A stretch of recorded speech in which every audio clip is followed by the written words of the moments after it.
మన కొత్త సిరీస్ గురించి మొన్న వీడియోలో ఎక్స్ప్లెయిన్ చేశా కదా. ఈ సిరీస్ లో మనం బాడీ బిల్డింగ్ కావాల్సిన ప్రతి మజిల్ ని ట్రైన్ చేస్తాం. టాప్ టు బాటమ్ ట్రాప్స్ దగ్గర నుంచి ఆఫ్ దాకా ప్రతిదీ 2-3 వేరియేషన్స్ తో ఎక్స్ప్లెయిన్ చేస్తాం. సిరీస్ నేమ్ వచ్చేసరికి ది గెయిన్స్ డే 1 లో first video how to gain your traps ని చాలా మంది ఇగ్నోర్ చేస్తారు లేదా తప్పుగా ట్రైన్ చేస్తారు. చెస్ట్ కి ఎలా అయితే అప్పర్ లోవర్ మిడిల్ డివైడ్ అన్నట్టు ట్రాప్స్ కి కూడా అప్పర్ లోవర్ మిడిల్ డివైడ్ అయింది. సో 3 డివైడ్ చేసుకుంటూ 3 వేరియేషన్స్ చెప్తా. తర్వాత నీ ట్రాప్స్ కూడా ఇలా బ్రాడ్ గా అవుతాయి. ఫస్ట్ అప్పర్ ట్రాప్స్ ని హిట్ చేద్దాం డంబుల్ స్ట్రక్స్ తో. చూడండి నేను షోల్డర్ ని ఎలాగైతే వెనక్కి అడ్జస్ట్ చేసి అదే యాంగిల్ లో డంబుల్ పైకి లిఫ్ట్ చేస్తున్నా. 3 సెట్స్ చేయండి. 15 to 18 reps మధ్యలో చేయండి. Second variation incline bench dumbbell shrugs. Middle part లో ఉన్న ట్రాప్ ని ఎలా నొక్కుతున్నానో అలాగే నొక్కండి. 3 సెట్స్ 15 to 18 reps బిట్వీన్ చేయండి.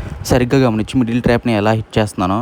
ట్రాప్స్ కి మన third variation last variation lower traps ని హిట్ చేయడం. ఈ ట్రైనర్స్ ఆల్రెడీ చెప్పుంటారు లాటరల్ రైజ్ తప్పుగా చేస్తే ట్రాప్స్ మీద పడిపోద్దని. కావాలని చూడండి షోల్డర్ ఇన్వాల్వ్ చేయకుండా ట్రాప్స్ ని ఎలా హిట్ చేస్తున్నాను. ఈ లాటరల్ రైజెస్ మీ లోవర్ ట్రాప్స్ మంచిగా ఇన్వాల్వ్ చేస్తాయి. లేదా ఇలా కేబుల్ తో పర్ఫామ్ చేయి. చూసావా ట్రాప్ ఎంత పెద్దగా ఓపెన్ అవుతుందో. మంచిగా ట్రాప్స్ కి ఇవే ట్రైన్ చేసుకోమా చాలు. రేపు ది గెయిన్స్ డే 2 లో చెస్ట్ కావాలో షోల్డర్ కావాలో చెప్పండి. ప్రతి పార్ట్ డివైడ్ చేసి 2 వేరియేషన్లతో ఎక్స్ప్లెయిన్ చేస్తా. చెస్ట్ కావాలంటే చెస్ట్ అని కామెంట్ చేయి, షోల్డర్ కావాలంటే షోల్డర్ అని కామెంట్ చేయి. బెస్ట్ వేరియేషన్స్ చెప్తా.